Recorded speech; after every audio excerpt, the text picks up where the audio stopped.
वालेकुम अस्सलाम। फैसल भाई कैसे हैं? मैं ठीक हूँ। आमना, आप कैसी हैं?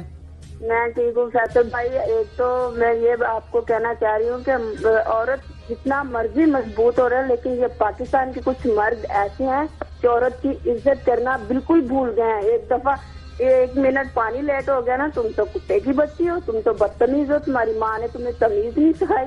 मैंने बहुत, मेरे साथ अपने हुआ है, मैं बर्दाश्त किया है, लेकिन मैं कहती हूँ कि मर्द जो है ना अपना मतलब कर सकता है। और देखिए, जो आज हमारा शो है मेरी बहन, मैं आपके जज्बात समझ सकता हूँ और आपने ऑन एयर ही बड़ा कुछ बोल दिया, लेकिन